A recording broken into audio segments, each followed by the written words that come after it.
బచ్చన్నపేట మండలంలోని పలు గ్రామాలలో బీజేపీ అభ్యర్థి ఆరుట్ల దశమంతురెడ్డి ఎన్నికల నేపథ్యంలో ఇంటింటి ప్రచారం నిర్వహించారు. ఏ గ్రామానికి వెళ్లిన ప్రజలు తండోపతండాలుగా వారిని ఆశీర్వదిస్తున్నారన్నారు. నరేంద్ర మోడీ సంక్షేమ పథకాలతోనే దేశ ప్రజలు సుభిక్షంగా ఉన్నారని ఆయన అన్నారు. బీజేపీ అధికారంలోకి వచ్చిన తర్వాత బీజేపీ మేనిఫెస్టో అమలు చేస్తామని ఆరుట్ల తెలిపారు. అంటే కేవలం నరేంద్ర మోడీ గారు తీసుకొచ్చిన సంక్షేమ పథకాలతోటే మేము ఈరోజు సంతోషాలతో ఉన్నాం.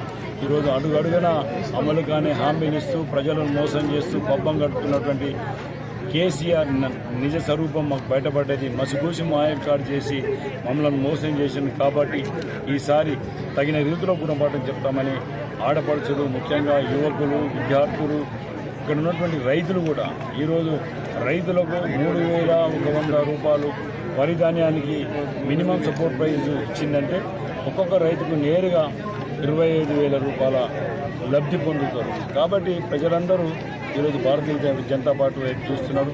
ముఖ్యంగా సుదీర్ఘ పోరాటం మాది రిజర్వేషన్ పోరాటం ఏదైతే చేస్తున్నారో వాళ్ళు ఎంఆర్పీఎస్ నాయకులందరూ కూడా మాకు మద్దతు తెలపడంతో మాదిగ సామాజిక వర్గం కూడా భారతీయ జనతా పార్టీకి పెద్ద ఎత్తున వారు ఓటు బ్యాంక్గా కన్వర్ట్ అయ్యే ఆస్కారం ఉంది. అంతేకాదు ఆడపడుచులకు ఎవరైతే 4 గ్యాస్ సిలిండర్లు ఇస్తానని చెప్పిండో అంటే సంవత్సరం పొడుగుతో వాళ్ళకు గ్యాస్ కొనాల్సిన అవసరం లేదు. కాబట్టి ఇవన్నీ గ్రహిస్తున్నారు. మా మేనిఫెస్టో చూసేసి ప్రజలందరూ భారతీయ జనతా పార్టీ వైపు వస్తున్నారు. అత్యధిక మెజార్టీతో జనగామలో భారతీయ జనతా పార్టీ జెండా ఎగరవేయడం ఖాయం.